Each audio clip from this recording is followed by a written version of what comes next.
परमपिता परमेश्वर, हम आपका हृदय से धन्यवाद करते हैं आपके महान प्रेम और उस अनुग्रह के लिए प्रभु, जो आप सब मनुष्यों पर बनाए रखते हैं, लेकिन विशेषकर उन लोगों पर जो प्रभु आपसे उत्पन्न हुए, जो आपके बच्चे बन गए।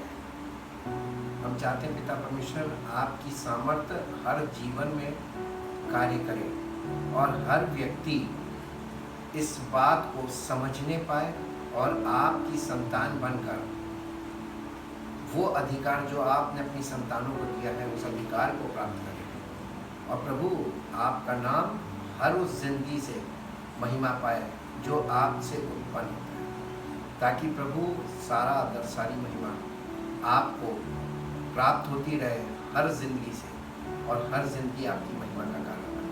यही आपकी इच्छा भी है और योजना भी है। चाहते प्रभु, आपकी इच्छा और योजना इस धरती पर कार्य कर रही है, और ये आप अपनी इच्छा और योजना के अंतर्गत कार्य कर रहे हैं, और हर उस जिंदगी को जो परमेश्वर से प्रेम रखने वाले लोग हैं, उन्हें आप अपने पुत्र के द्वारा नया जीवन देकर, नया जन्म देकर उस जीवन में प्रवेश करा रहे हैं जो अनंत जीवन है, ताकि प्रभु हम सबका जीवन आपकी महिमा को प्रकट करने वाला हो, और सारा आदर, सारी महिमा धन्यवाद के साथ प्रभु इस प्रार्थना को आपके प्रभु यीशु मसीह के नाम से मांगते हैं, आमीन। Praise the Lord. हम परमेश्वर का धन्यवाद करते हैं सन ऑफ गॉड पार्ट 12 के लिए, और आज हम परमेश्वर से उत्पन्न होना, the process of born again, इसको हम समझेंगे परमेश्वर के वचन के आधार पर। परमेश्वर की योजना और इच्छा के अनुसार ये कार्य हमारे जीवन में होता है। सबसे पहली बात है, जो बाहरी आंगन वाला हिस्सा था वो हमारे शरीर को दिखाता है, हमारा शारीरिक जीवन है। Spiritual birth means to delivered from the flesh to start living according to the holy spirit. जैसे कि हम और आप जानते हैं कि जब कोई बच्चे का जन्म होता है, जन्म का मतलब होता है उसका अपनी माँ के गर्भ से अलग हो जाना, और एक अलग देह के रूप में प्रकट होना, और उस माँ से उसका अलग हो जाना, यही है उसका उत्पन्न होना। और यही आत्मिक जीवन में भी होता है, जो शारीरिक जीवन में होता है। यमुना रचित सुसमाचार उसका पहला अध्याय, उसका 12 और 13 पद पढ़ेंगे, जहाँ इस परंतु जितनों ने उसे ग्रहण किया, उसने उन्हें परमेश्वर की संतान होने का अधिकार दिया, अर्थात उन्हें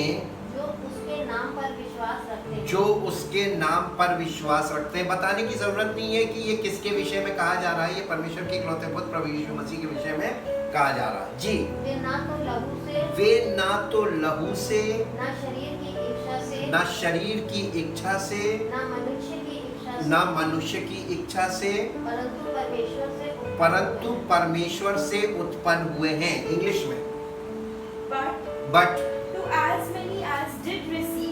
to as many as did receive and welcome him, he gave the authority, power, privilege, right to become the children of God, that is to those who believe in, adhere to, trust in, and rely on his name, who owe their birth neither to bloods, nor to the will of the flesh, that of physical impulse, nor to the will of man, that of a natural father या biological father, but to God, they are born of God, यानी परमेश्वर से उत्पन्न होना, परमेश्वर के वचन से उत्पन्न होना। कहने का मतलब यहाँ पर ये है, परमेश्वर से उत्पन्न होना, परमेश्वर के वचन के द्वारा उत्पन्न होना। ये यहाँ पर हमारा यहाँ पे जन्म होता है। जन्म को आप दो तरीके से देख सकते हैं। जब किसी माँ से उसका बच्चा डिलीवर हो जाता है, तो वो डिलीवर होने के बाद बच्चे को एक नई दुनिया में उसका प्रवेश होता है, उसका वो इस संसार में आ जाता है, प्रकट हो जाता है। तो एक तरीके से वो प्रकट हुआ। जन्म जो है वो प्रकटीकरण भी है, और जन्म उस बॉडी से उसका अलग हो जाना भी है, जो यहाँ पर फ्लैश का, हमारे प्राणों से, हमारे सोल से, हमारे शरीर का अलग हो जाना। ये शरीर के अंदर हमारा प्राण है, हम शारीरिक जीवन जी रहे हैं, लेकिन जिस दिन हम परमेश्वर के पुत्र प्रभु यीशु मसीह पर विश्वास करते हैं, हमारा प्राण और हमारा शरीर दोनों अलग हो जाते हैं, तो हमारा आत्मिक जन्म कहलाता है यही। और बहुत इजी है इसको समझना। और फिर हम आ जाते हैं यहाँ पर स्पिरिचुअल रेल्म में, abiding in Christ and being renewed by the holy spirit. Romeo की पत्री 12 अध्याय उसका 2 पद, पहले हिंदी में फिर इंग्लिश में। इस संसार के सदृश ना बनो, परंतु तुम्हारे मन के नए हो जाने से तुम्हारा चाल चलन भी बदलता जाए। जब हमारा जन्म हो गया, आत्मिक जन्म हो गया, परमेश्वर के पुत्र के द्वारा जन्म हुआ, तो हमारा जीवन परमेश्वर के पुत्र के अनुसार ही होना चाहिए, पवित्र आत्मा से परिपूर्ण। और वही बात यहाँ पर बताई जा रही है। इसको 12 अध्याय का 2 पद, रोमन्स चैप्टर 2 12 वर्स 2, जिससे तुम परमेश्वर की भली और भावती और सिद्ध इच्छा अनुभव से मालूम करते रहो। परमेश्वर की इच्छा हमारे जीवन से क्या है, ये परमेश्वर किसी दूसरे को नहीं बताएगा। वो हमारे जीवन में इस इच्छा को प्रकट करेगा अपनी पवित्र आत्मा के द्वारा। और आपके जीवन से उसकी क्या इच्छा है वो हमको नहीं बताएगा, वो इच्छा अपनी आपके जीवन में प्रकट करेगा। तो हमको भली भावती और वो शिक्षा, उसकी जो इच्छा है उसे अनुभव से मालूम करना है। तो आपके पास जब वो जीवन होगा तो उस जीवन का अनुभव भी होगा, तभी आपको पता चलेगा परमेश्वर आपसे क्या चाहता है, what is the will of God from you. उसके बाद आते हैं spiritually mature the conqueror man, और जिसे ग्रीक में कहते हैं न्यूमैटिकोस मैन। जब हम यहाँ से यहाँ पहुँचते हैं तब हम स्पिरिचुअल मैन बन जाते हैं। 1 कुरिन्थियों 2 अध्याय उसका 15 पद। बेटा इसको इंग्लिश में पढ़ दो। Do not be conformed to this world, this age, fashioned after and adapted to its external superficial customs, but be transformed, changed by the entire renewal of your mind, by its new ideals, and its new attitude, so that you may prove yourselves what is the good and acceptable and perfect will of God. हमारे जीवन से ये बात हम साबित तभी कर पाएंगे जब हम ये फॉर्मूला हमारे जीवन में फुलफिल्ड हो जाएगा। देन उसके बाद आते हैं 1 Corinthians चैप्टर 2 वर्स 15 हिंदी। कहीं ऐसा ना हो, 1 कुरिन्थियों 2 अध्याय का 15 पद, 2 अध्याय उसका आत्मिक जन सब कुछ जानता है, नहीं लिखा है, जांचता है। आत्मिक जन जो होता है वो फुली मैच्योर स्पिरिचुअल पर्सन, वो सब कुछ जांचता है, परंतु वो आप किसी से यानी उसको कोई नहीं जांच पाता जी। इंग्लिश में But the spiritual man tries all things, वो सब चीजों को परखता है। tries all things का मतलब सब चीजों को मानता है, नहीं लिखा है, सब चीजों को परखता है, ट्राई करता है, हर चीज को ट्राई करके एक्सपेरिमेंट्स करता है, ट्राई करता है। tries all things, he examines, investigates, inquires into questions and discerns all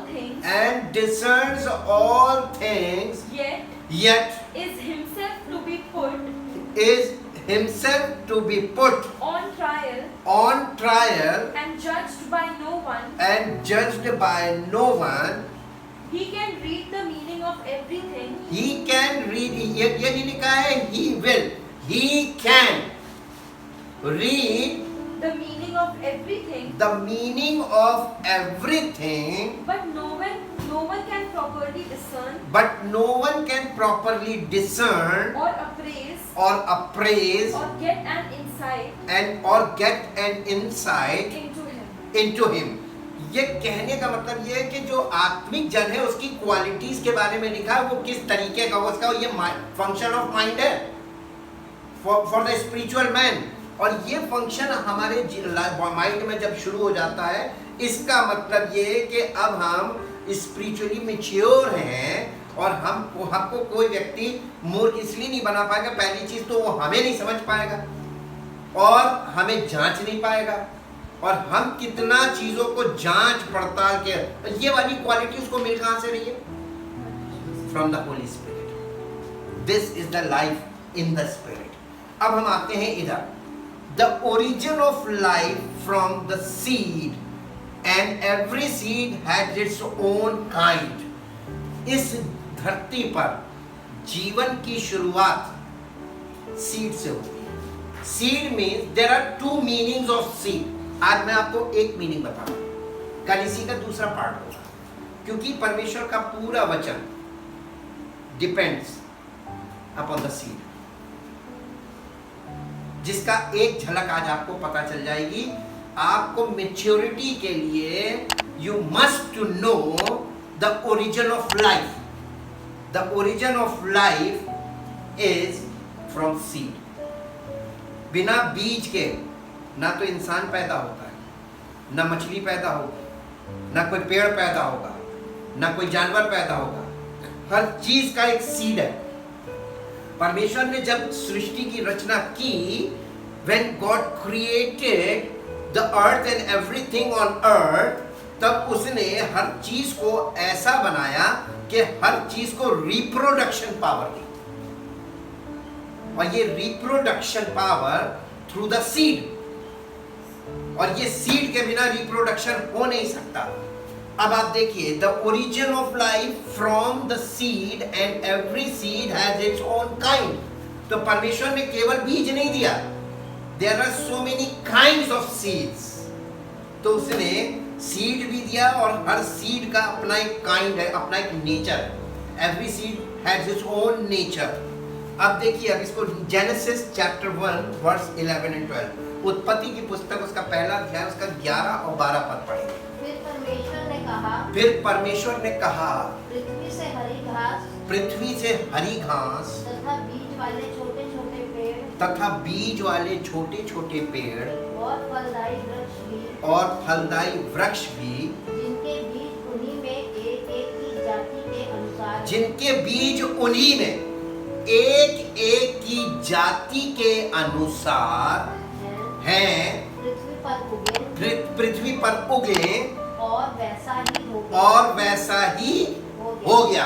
परमेश्वर ने बोया नहीं, परमेश्वर ने सिर्फ बोला, और बीज, क्योंकि इसका मतलब पृथ्वी में बीज था लेकिन एग्जिस्ट नहीं कर रहा था। जब तक परमेश्वर ने कहा नहीं, तब तक वो चीजें एग्जिस्ट नहीं होती। इस प्रकार पृथ्वी से हरी घास और छोटे छोटे पेड़, जिनमें अपनी अपनी जाति के अनुसार, जिनमें अपनी अपनी जाति के अनुसार, important point is this about seed, अपनी अपनी जाति के अनुसार बीज होता है, और फलदायी वृक्ष, जिनके बीज एक एक की जाति के अनुसार उन्हीं में होते हैं, उसे और परमेश्वर ने देखा, नहीं उगे, और परमेश्वर ने देखा कि कि अच्छा है। बेटा इसको इंग्लिश में पढ़ दो, 11 and 12, first genesis 1:11। And God said, let the earth put forth tender vegetation, plants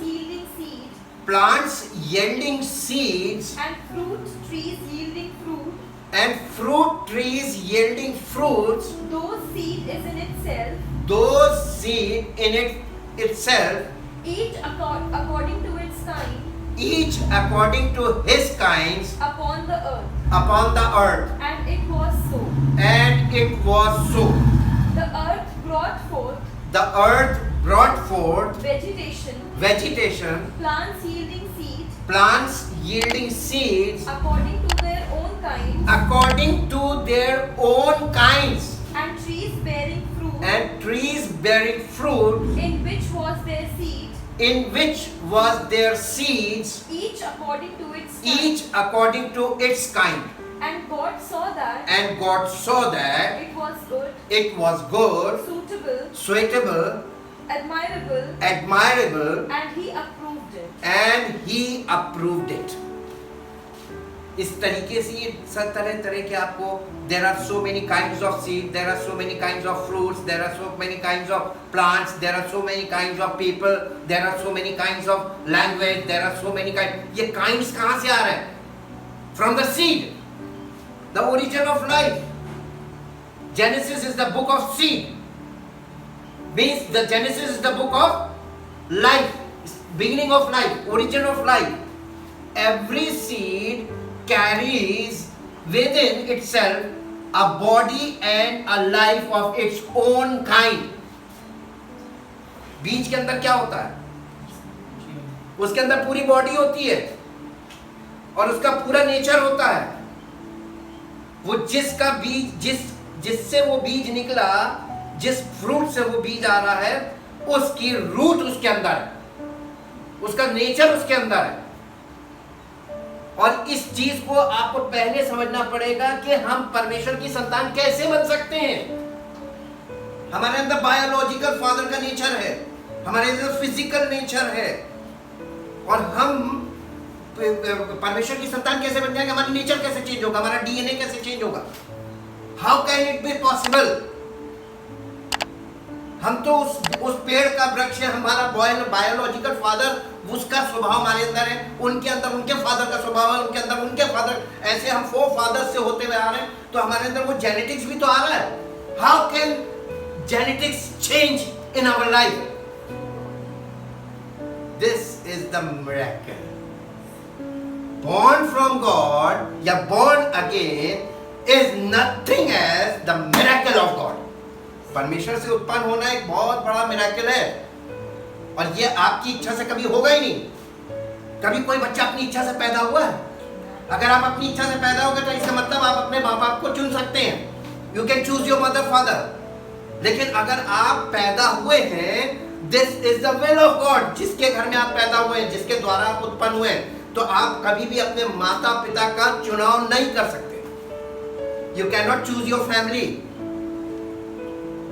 आपके पास कोई रास्ता नहीं है, आपको ओबीडिएंट रहना है. 10 कमांडमेंट से क्या कहा गया था? अपने माता पिता का आदर करो, उनकी आज्ञा मानो, उनकी सेवा करो. ये काम आपको बाय एनी बुक और बाय एनी क्रुक करना ही है कि नहीं?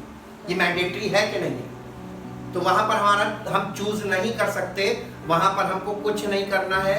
जहां हम चुनाव नहीं कर सकते हैं, मैंडेटरी है, वहां पर हमको जैसा है वैसे ही रहना पड़ेगा. हमको वो चीज माननी पड़ेगी, क्योंकि परमेश्वर ने हमसे कहा अपने माता पिता का आदर कर, उनकी सेवा कर और उनके आज्ञाकारी बन के रहो.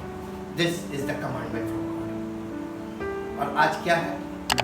कितने लोग इसमें फेथफुल हैं? अगर आप इसको परमेश्वर के दृष्टिकोण से जाके देखेंगे, एक भी नहीं. और मालूम इसकी सजा क्या थी? जो लोग माता पिता के साथ वफादार नहीं है, उनका आदर नहीं करते, उनकी सेवा नहीं करते, उनकी आज्ञा नहीं मानते, सजा क्या थी? According to the 10 commandments, the punishment is death. मार दो, बच्चे को मार दो. अब जाके देखिए ओल्ड टेस्टमेंट लॉ में उसको मार दिया जाता था. बाहर खड़ा करो, पूरे लोग सब उसको पत्थरवा करें, तब तक मारे पत्थर जब तक वो मर ना जाए. और इस हिसाब से देखिए तो कौन जीवित रह सकता था? अगर परमेश्वर अपने पुत्र को ना भेजता तो दुनिया खत्म थी. हालेलुया. अब आप देखिए इसको. Every seed carries within itself itself a body and a life of its own kind. 1 Corinthians chapter 15 verse 36 to 49. हे निर्बुद्धि, हे निर्बुद्धि, तू जो कुछ बोता है, तू जो कुछ बोता है, जब तक वह ना मरे, जब तक वो ना मरे। जिलाया नहीं जाता। अब एक बात बताइए, आपने एक बीज बोया, मट्टी के अंदर गाड़ दिया, वो कब उगेगा? जब वो मर जाएगा अंदर। मिट्टी में कोई चीज आपने गाड़ दी तो मर गई, और जब कोई चीज मरेगी नहीं तब तक वो चीज पैदा नहीं हो सकती। तो सीड जाता है जमीन के अंदर और मर जाता है, और फिर मरने के बाद उसमें से पेड़ उगता है। This is scientific. जी आगे। और जो तू बोता है, और जो तू बोता है, ये वो देह नहीं, ये वो बॉडी नहीं है जो उत्पन्न जो उत्पन्न होने वाली है, परंतु निरा दाना, परंतु निरा दाना, एक दाना बोते हैं हम, चाहे गेहूं का, चाहे गेहूं का, चाहे और अनाज का, चाहे और अनाज का। परंतु परमेश्वर अपनी अपनी इच्छा के अनुसार उसको देह देता है। बॉडी कौन देता है? परमेश्वर। परमेश्वर देता है। और हर एक बीज, और हर एक बीज, को उसकी विशेष देह, हर एक बीज को उसकी विशेष दे। जैसे एग्जाम्पल के तौर पे आगे पढ़िए। सब शरीर एक समान नहीं है। मनुष्यों का शरीर और है, मनुष्यों का शरीर और है, पशुओं का शरीर और है, पक्षियों का शरीर और है, मछलियों का शरीर और है, स्वर्गीय देह है, स्वर्गीय देह भी है, और पार्थिव देह भी है। और पार्थिव देह। पार्थिव देह किसको बोलते हैं? यही जो है। ये फिजिकल बॉडी, ये है पार्थिव देह। और स्वर्गीय देह कहाँ है? अनंत काल जीवन के बाद जो मिलती है। Where is the spiritual body? Jesus Christ himself a spiritual body. There is one spiritual body and we all are in physical body. ठीक, आगे। परंतु स्वर्गीय देहों का तेज, परंतु स्वर्गीय देहों का तेज और है, और है, और पार्थिव का और पार्थिव का और, यानी जमीन की जो मिट्टी की बॉडी है, इसका जो ग्लोरी है वो अलग है, इसके रेडियंस, इसकी लाइट अलग है, और हेवनली बॉडीज की लाइट अलग है। यहाँ पर मालूम क्या कर रहा है? Comparison between the early bodies and the heavenly bodies. Heavenly bodies का यहाँ पे मतलब मालूम क्या है? ये स्पिरिचुअल बॉडी की बात नहीं कर रहा, हेवनली बॉडी की बात कर रहा है। There is a difference between a physical body and heavenly body and spiritual body. तीन बॉडी हो गई। हेवनली बॉडी का मतलब मालूम क्या है? सूरज, चांद, तारे, all planets, that are the heavenly bodies. Spiritual body अलग है और फिजिकल बॉडी अलग है। जी, सूर्य का तेज, ये देखिए आ गया ना, हेवनली बॉडीज में कौन है? सूर्य का तेज और है, और चांद का तेज और है। हाँ पढ़िए। सूर्य का तेज और है, सूर्य का तेज और है, चांद का तेज और है। लाइट में अंतर है ना सूरज और चांद में? और तारों गणों का तेज, और तारा गणों का तेज और है। क्योंकि एक तारे से दूसरे इसका मतलब तारों में किसी का ज्यादा, किसी का मीडियम, किसी का बहुत लो। There are three kinds of light from the stars. There are three kinds of stars. दूसरे तारे के तेज में अंतर, एक तारे से दूसरे तारे के तेज में या उसकी लाइट में अंतर है। जी, मुर्दों का जी उठना भी है, मुर्दों का जी उठना भी या बॉर्न अगेन हो जाना भी ऐसा ही है। शरीर नाशवान दशा में बोया जाता ये है, शरीर नाशवान दशा में बोया जाता है और अविनाशी रूप में जी उठता और है। अविनाशी रूप में जी उठता है। This is the transfer of life. यहाँ पर क्या होता है? Transformation of life. ट्रांसफर नहीं हो रहा, ट्रांसफॉर्मेशन ऑफ लाइफ। जी, वो अनादर के साथ बोया वो जाता है, अनादर के साथ बोया जाता है और तेज के साथ और तेज के साथ जी है। उठता है। निर्बलता के साथ निर्बलता के साथ बोया जाता है और सामर्थ्य के साथ और सामर्थ्य के साथ जी उठता है। स्वाभाविक देह बोई जाती है, स्वाभाविक देह। बोई जाती अब ये बताइए, ये कौन सी बॉडी है? ये फिजिकल भी नहीं है ना। ये कौन सी बॉडी है? Natural body. जो आपका नेचर है, ये नेचुरल बॉडी है। नेचर जी, ये नेचुरल बॉडी है, हमारा nature of the flash. This is called the natural body. Natural body बो दी जाती है। और आत्मिक देह जी उठती और है। स्पिरिचुअल बॉडी यहाँ पे क्या हो रहा है मालूम है? हमारी नेचुरल बॉडी हमसे अलग की जा रही है और हमारी स्पिरिचुअल बॉडी हमको अंदर आगे बढ़ाती जा रही है। This is called the transformation of life. born from God या born again, this is the miracle from God। और उसमें होता क्या है, प्रोसेस उसको हमें समझना है। This is the transformation of our life to enter into the presence of God through Christ। जी, जबकि स्वाभाविक देह है, जबकि स्वाभाविक देह है, नेचुरल तो बॉडी है, आत्मिक देह भी है। तो आत्मिक स्पिरिचुअल बॉडी भी है और ये सब में है। जी, ऐसा ही लिखा भी ऐसा ही लिखा भी है। प्रथम मनुष्य अर्थात आदम, जीवित प्राणी ये नेचुरल मैन है। Adam represents the natural man, और we are from the race of Adam, we are also from the natural race। और अंतिम आदम और अंतिम आदम, the last Adam, जीवनदायक आत्मा बना। he is the life-giving spirit।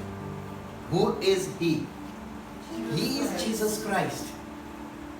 अब आप देखिए इंपॉर्टेंस, हमारी ये यीशु मसीह की इंपॉर्टेंस हमारे लिए क्या है? क्या ये रिलीजन से जुड़ी हुई बात है कि लाइफ से जुड़ी हुई बात है? और यहाँ संसार में लोग जो हैं वो इसको रिलीजन से देख रहे हैं। रिलीजन से कभी दिखाई नहीं देगा। They don't know about life. आजकल के लोगों को लाइफ के बारे में क्या मालूम है? लाइफ का ए नहीं मालूम है, बाकी तो छोड़ दीजिए। जी, परंतु पहले आत्मिक न था। परंतु पहले आत्मिक नहीं था। उत्पत्ति में परमेश्वर ने जो बनाया था वो कौन था? Natural man, Adam. और वहां से ह्यूमन रेस शुरू हुई इन द फॉलन स्टेट या फॉलन नेचर, और वहां से गॉडलेस या क्राइस्टलेस ह्यूमन रेस शुरू हुई है। इसीलिए नए नियम में लिखा हुआ है प्रत्येक मनुष्य पापी और परमेश्वर की महिमा से रहित है, क्राइस्टलेस, और उसको मसीह की जरूरत है। Godless means Christless, without Christ. जी, परंतु पहले आत्मिक न परंतु था, पहले आत्मिक ना था, पर स्वाभाविक था। इसके बाद आत्मिक हुआ। First natural and then supernatural. Spiritual का मतलब सुपर नेचुरल। जी, परंतु मनुष्य धरती से, परंतु प्रथम मनुष्य धरती से, अर्थात मिट्टी, अब आ गया। प्रथम मनुष्य अर्थात धरती से, अर्थात मिट्टी से, मिट्टी का था। ये आ गई फिजिकल बॉडी। दूसरा मनुष्य स्वर्गीय है, हेवनली बॉडी लेकर आया। जैसा वो मिट्टी का था, जैसा वो कौन? फर्स्ट एडम, वो मिट्टी का था, वैसे ही वे भी हैं, वैसे ही वे भी हैं जो मिट्टी के हैं। अब एक बात बताइए, हम लोग काहे के बने हुए हैं? पानी पड़त गल जाई, भजन करो भाई, भजन करो भाई। ये जीवन 2 दिन का। इस थोड़े से शॉर्ट पीरियड के लिए 50-60, हमें तो आगे मालूम भी नहीं, किसी किसी को तो अभी जवानी में जा रहा है, किसी को अपनी लाइफ का कल नहीं मालूम, कल हम जीवित रहेंगे के लिए, लेकिन वो इस जीवन पे घमंड कर रहा है और इसी के लिए मर रहा है। जी, और जैसा वो स्वर्गीय है, और जैसा वो स्वर्गीय है, वैसे ही वे भी हैं, वैसे ही वे भी हैं। जो स्वर्गीय। इसका मतलब 2 प्रकार के एटॉमिक रेस है। फर्स्ट फिजिकल और नेचुरल, यानी फर्स्ट एडम की जनरेशन है, दूसरी लास्ट एडम की जनरेशन है। आज दुनिया में कौन सी जनरेशन, किस एडम की जनरेशन बड़ी पड़ी है? Where is the second Adam's generation? They are called the sons of God। ढूंढ के दिखा दो एक। Rarest of the rarest case on earth in these days। इतना खराब और इतना ऐसा युग आ गया कि लोगों के पास अंडरस्टैंडिंग छोड़ दीजिए, नॉलेज छोड़ दीजिए, किसी चीज में कुछ नहीं है। Everything is zero. बट डिग्रियां बड़ी बड़ी हैं, अंडरस्टैंडिंग जीरो। कुछ नहीं मालूम है, रट के पास कर लिया, नकल से पास कर लिया, पैसा दे के पास हो गए, और सिर्फ धुप्पल में चल रहा सा, धोखेबाजी से। और इसीलिए संसार में कोई एक्सपर्ट रह नहीं गया। इसीलिए साइंटिस्ट देख लीजिए, गोतेखार है। पूरी दुनिया में बड़े से बड़ा एक्सपर्ट जिसको आप एक्सपर्ट देखिए, वो धोखा खा रहा। वो एक लाइन बोलता है, दूसरे दिन पलट जाता। Where is experts, where is knowledge? Perfect knowledge है ही नहीं कहीं। डेली चेंज हो रहा है, न्यूज देखते रहिए आपको पता चलता रहेगा जी। और जैसे हमने उसका रूप धारण किया, किसका? फर्स्ट एडम का रूप धारण किया, जो मिट्टी का था, वैसे ही उस स्वर्गीय का भी रूप धारण करेंगे। कब? ये मतलब जब लिखा गया था वो द स्टार्टिंग है, जब सुसमाचार का काम शुरू हुआ था पवित्र आत्मा के द्वारा। आज 2021 वर्ष हो गए, कब हम उसका स्वरूप धारण करेंगे? जब हमारी फिजिकल डेथ हो जाएगी तब, उसके बाद कोई चांस नहीं जी। हो गया बेटा, इसको इंग्लिश में पढ़ो। From 36 chapter 15 from 36 to 49।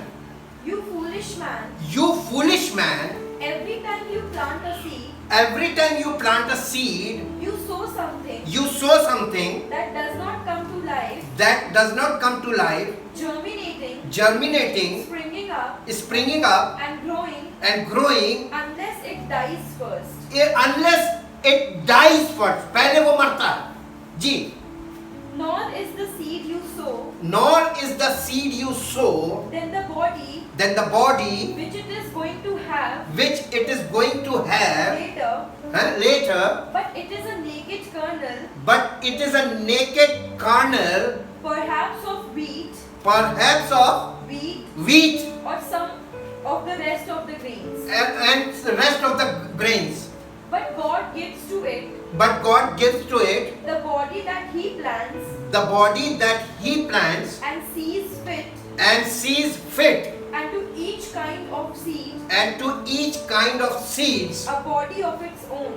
a body of its own. For all flesh is not the same, For all flesh is not the same, but there is one kind but there is one kind for humans, another for beasts, another for birds, another for birds, and another for fish. and another for fish.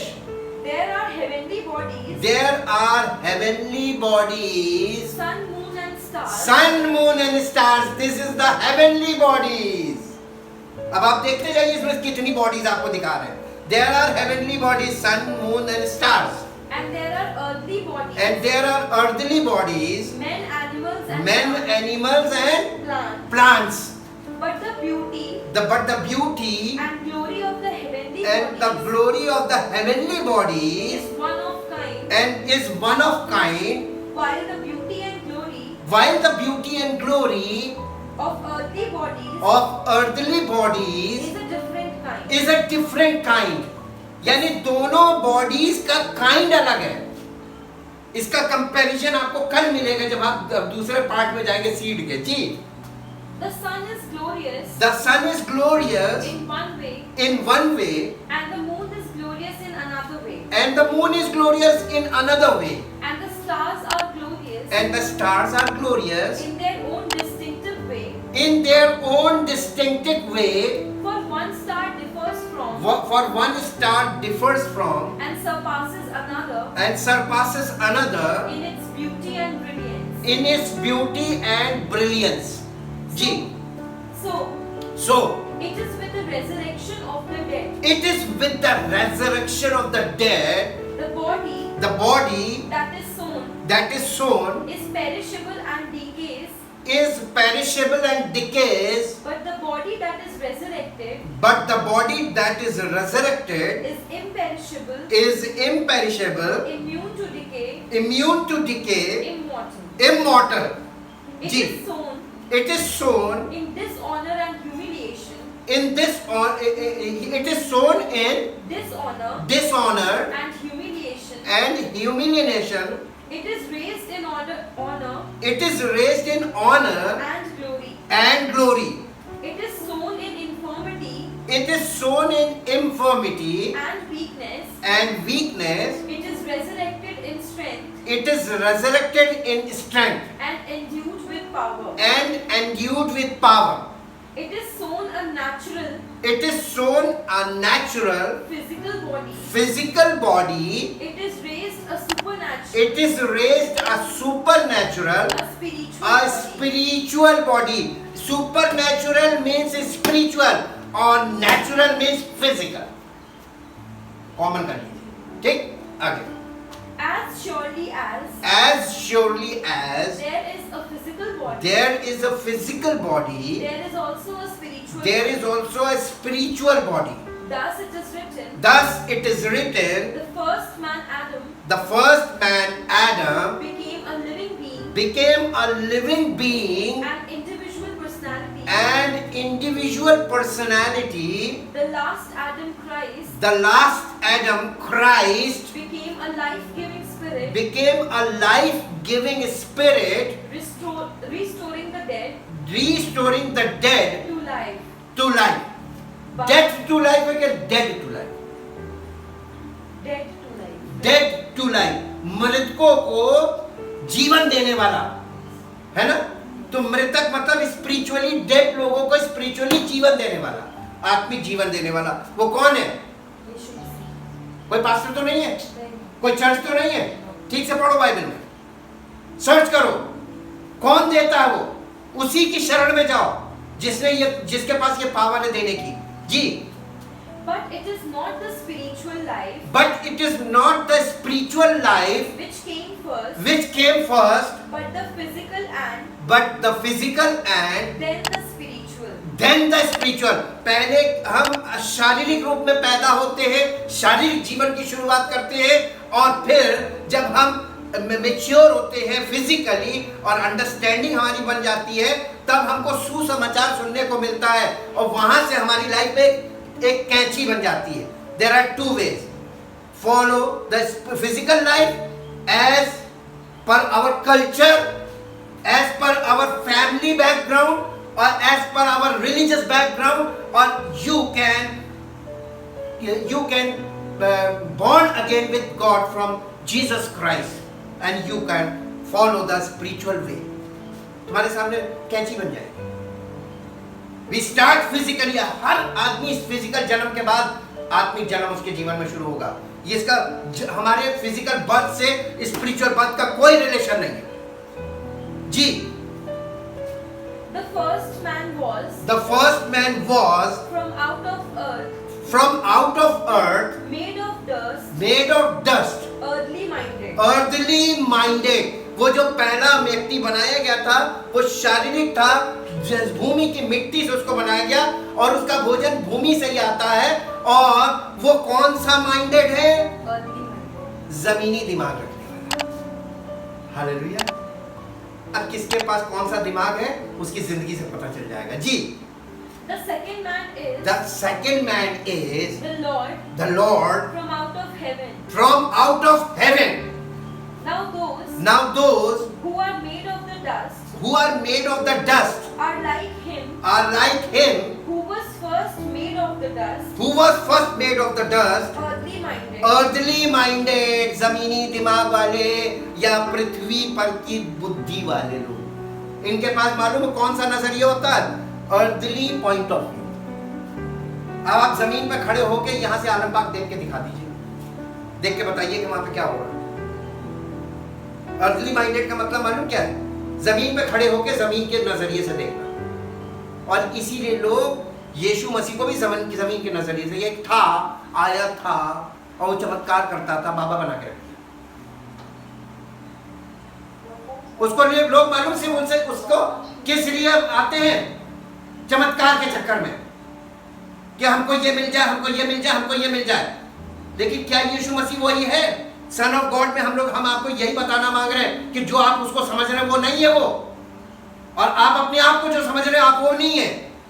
ना आप अपने आप को ठीक से समझ पाए ना उसको समझ पाए. जी. आगे पढ़ो बेटा.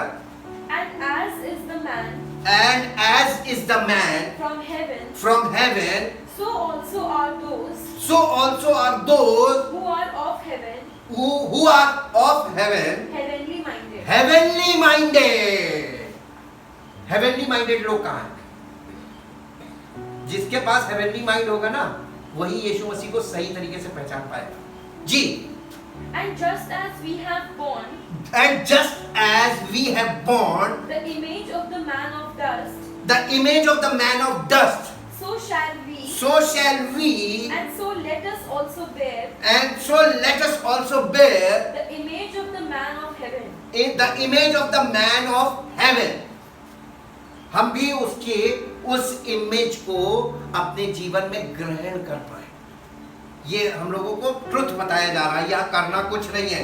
अब आप आते हैं, we are born again by the immortal seed means the word of God. First Peter पहला पत्रस उसका पहला अध्याय उसका 23 पद. क्योंकि तुमने नाशवान क्योंकि तुमने नाशवान नहीं पर अविनाशी बीज से पर अविनाशी बीज से परमेश्वर के जीविते और सदा ठहरने वाले वचन के द्वारा नया जन्म पाया है। नया जन्म किसके द्वारा हमें मिलता है? परमेश्वर के जीवन। बस हमने मन में अपने सोच लिया कि अब हम ये वहां चर्च जाएंगे, बाइबल पढ़ेंगे, दुआ करने लगेंगे, बस हमारा नया जन्म हो गया. रॉन्ग. जिसने आपको ये वाली शिक्षा बता दी, खुद से किसी का जन्म नहीं हो सकता. जब बता दिया है यूहन्ना में कि परमेश्वर की इच्छा से उत्पन्न होना, परमेश्वर के द्वारा उत्पन्न होना, उसको यहाँ पर पतरस ने क्लियर किया. इंग्लिश में पढ़ो बेटा. You have been regenerated. You have been regenerated. Very good. Regenerated का मतलब परमेश्वर के द्वारा पैदा किए जाने के द्वारा. Regenerated. Born again. Born again. Not from a mortal origin. Not from the mortal origin. Seed. Sperm. But one that is immortal. That is immortal. By the ever living. And lasting word of God. And lasting word of God. यहाँ पर इसका मतलब Bible से पैदा होना भी नहीं है. रिटन वर्ड की बात नहीं की जा रही है. यहाँ पर living word of God means the son of God. Word became flesh, his name is Jesus Christ. तो वो सन ऑफ गॉड की बात की जा रही है यहाँ पे. ये सन ऑफ गॉड से पैदा होना. हालेलुया. तभी तो हम सन्स ऑफ गॉड बनेंगे. Do not so the seed in uncultivated land and among the thorns. बीज कहां नहीं बोना चाहिए? मेरे साथ निकालिए द बुक ऑफ यिर्मयाह, यिर्मयाह की पुस्तक 4 अध्याय उसका 3 और 4 पद. ये बहुत इंपॉर्टेंट पॉइंट है. क्योंकि यहूदा और यरूशलेम के लोगों से यहोवा ने यूं कहा है, अपनी पड़ती भूमि को जोतो. क्या करो? ये बात स्पिरिचुअली लीजिएगा. अपनी पड़ती भूमि को जोतो, दूसरों का खेत मत जोतो. और कटीले झाड़ों में बीज मत बो. ये 2 पॉइंट हमेशा याद रखिएगा स्पिरिचुअली. अपनी पड़ती भूमि को जोतो यानी अपने दिल को पहले सही करो. दूसरों को जांचना छोड़ दो कि वो क्या कर रहा है, वो कैसे कर रहा है, वो क्यों कर रहा है. अपनी पड़ती भूमि को जोतो यानी ये मन फिराव की बात की जा रही है. अगर आप नया जन्म प्राप्त करना मांगते हैं तो आपको क्या करना पड़ेगा? आपको बीज कब आपके अंदर ये हृदय रूपी भूमि में ये बीज कैसे उगेगा? जब तक आप झाल नहीं चलाएंगे. क्या आप झाड़ी झंकाड़ी में जाके बीज बोएंगे? क्यों लोग नया जन्म नहीं प्राप्त कर रहे हैं? क्योंकि वो झाड़ियों में बीज बोया जा रहा है. जी, अनकल्टिवेटेड लैंड नहीं होनी चाहिए. दूसरा, वहां पे थॉर्न्स नहीं होने चाहिए, झाड़ियां नहीं होनी चाहिए.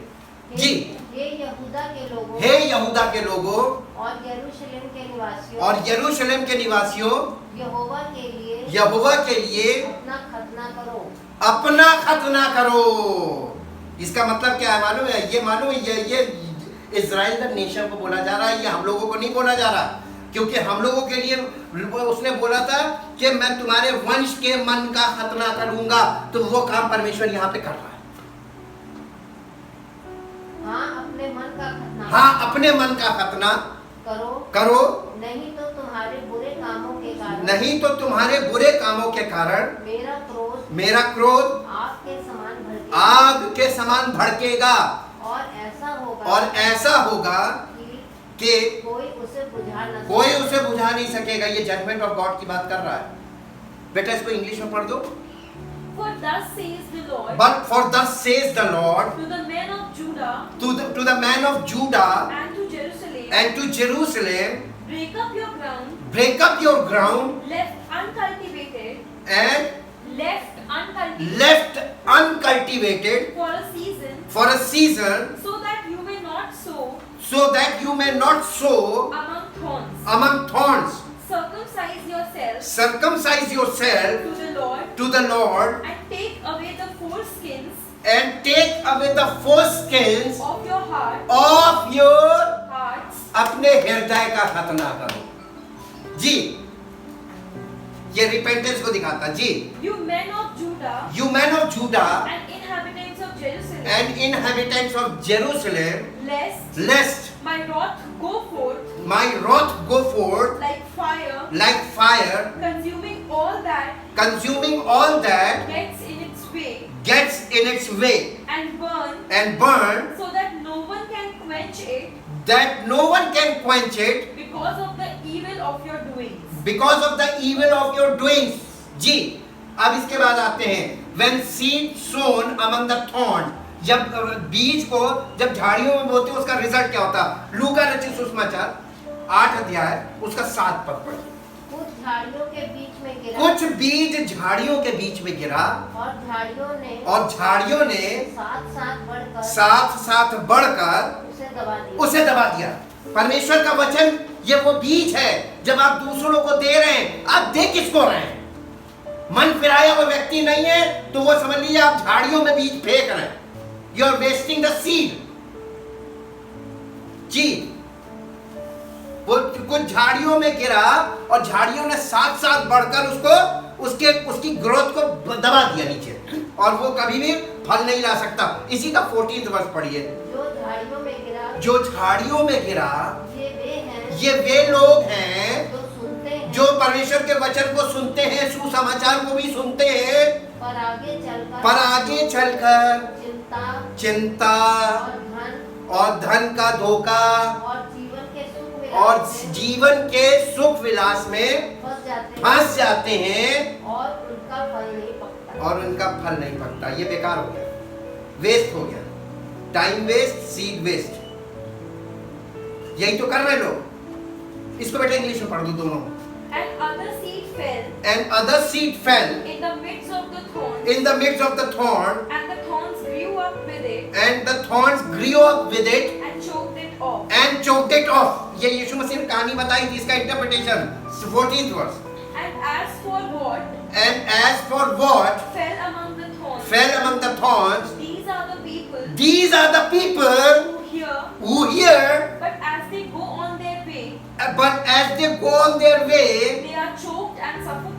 they are choked and suffocated with the anxieties and cares and riches and pleasures of life, and their fruit does not ripen, come to maturity and perfection. and perfection. ऐसे लोग कभी भी स्पिरिचुअली ना परफेक्ट हो सकते ना mature हो सकते। This is the problem. God showed every problem in our spiritual life कहाँ से आ रही है, क्यों आ रही है और क्यों ऐसा हो रहा है। अब the seed is in the fruit and the tree recognized by the fruits। मत्ती रचित सुसमाचार 7 अध्याय 15 से पढ़िए। यहाँ पर जितना भी बात सीड की, फ्रूट की, ट्री की जा रही है, ये सब हमारी जिंदगियों से संबंधित बात है, स्पिरिचुअल बात है। झूठे भविष्यवक्ताओं से सावधान रहो, जो भेड़ों के भेष में तुम्हारे पास आते हैं, परंतु अंतर में वे फाड़ने वाले भेड़िए हैं। उनके फलों से तुम उन्हें पहचान लोगे। अब आपको फल से पहचानना आ गया कि नहीं आ गया जी। क्या लोग झाड़ियों से अंगूर या ऊंट कटारों से अंजीर तोड़ते हैं। इसी प्रकार हर एक अच्छा पेड़ अच्छा फल लाता है और निकम्मा पेड़ बुरा फल लाता है। अच्छा पेड़ बुरा फल नहीं ला सकता और ना निकम्मा पेड़ अच्छा फल ला सकता है। दोनों अलग काइंड्स हैं जी। जो पेड़ अच्छा फल नहीं लाता वो काटा और आग में डाला जाता है। इस प्रकार उनके फलों से अब आपको फल का मतलब है द इफेक्ट ऑफ लाइफ।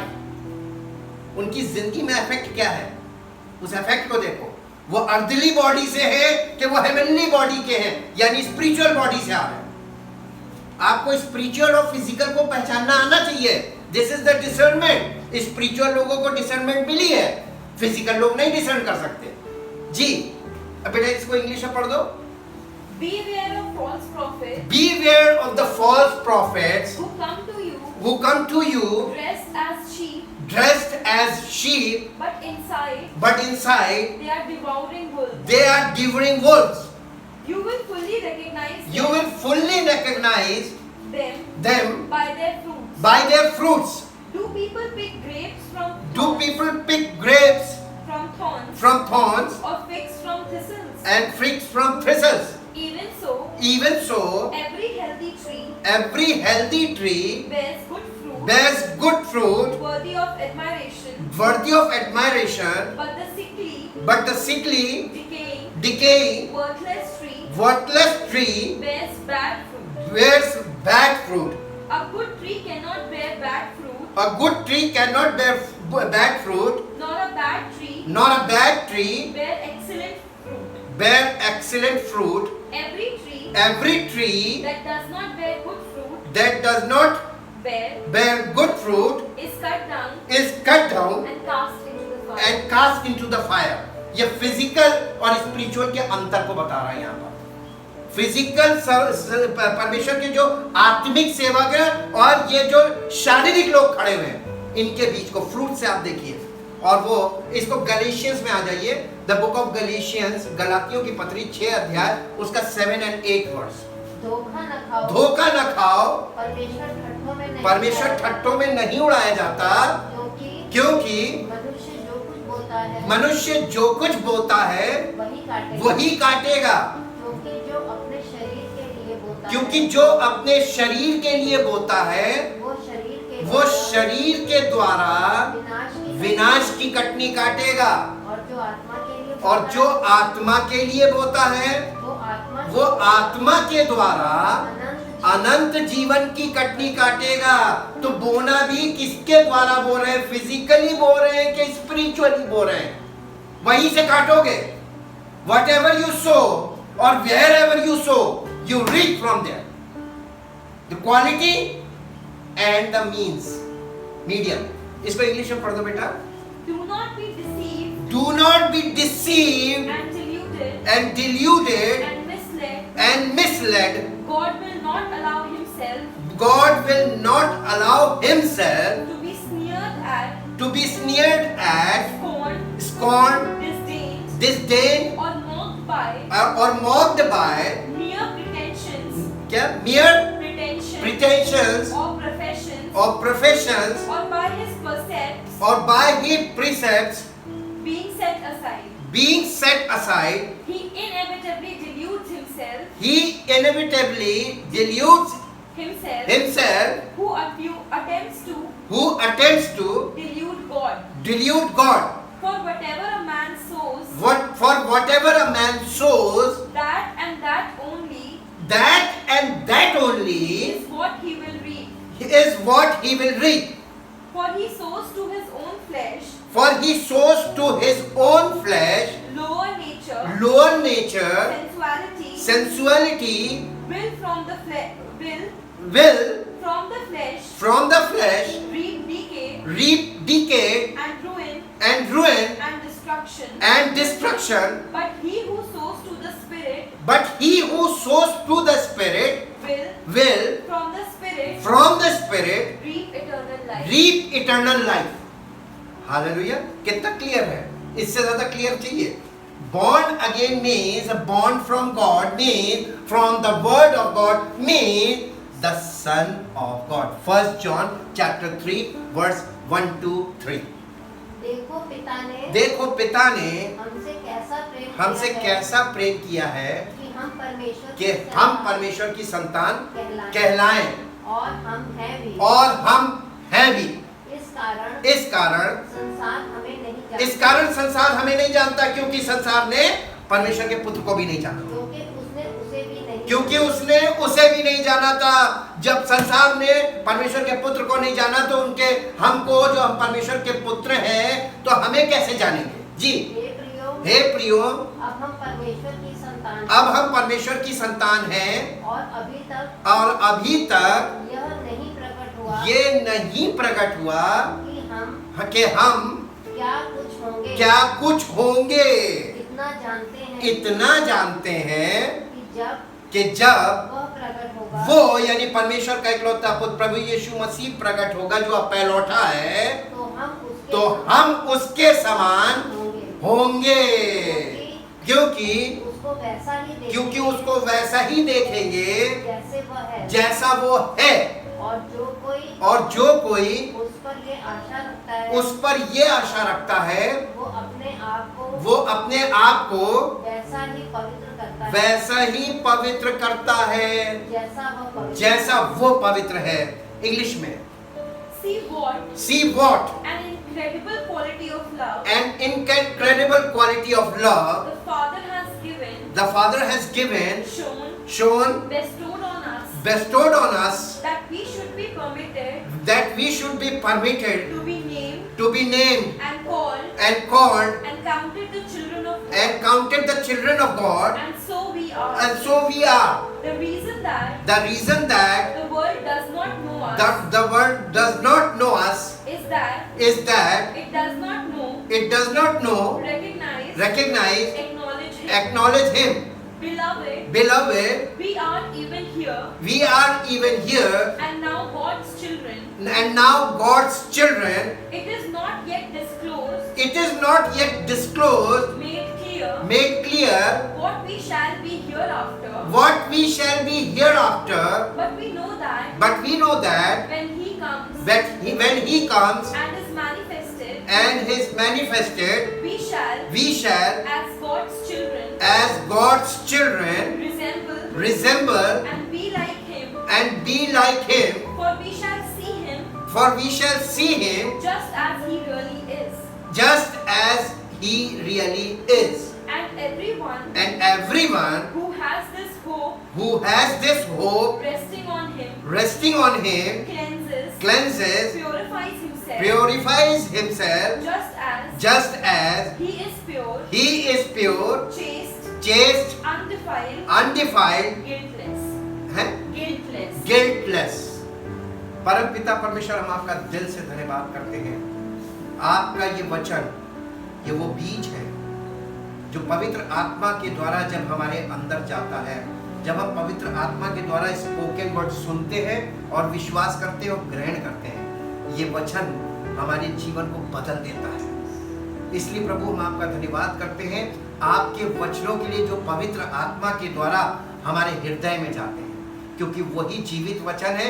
और उन वचनों को ग्रहण करने से और उनके अनुसार जीवन में आगे बढ़ने से या उनको बनाए रखने से अपने अंदर, प्रभु, हमारा जीवन आपके पुत्र प्रभु यीशु मसीह के द्वारा उस महिमा में आगे बढ़ता है जिसके लिए आपने पुत्र को इस धरती पर भेजा था, ताकि उसके द्वारा हम सब भी आपके पुत्र बन जाएं।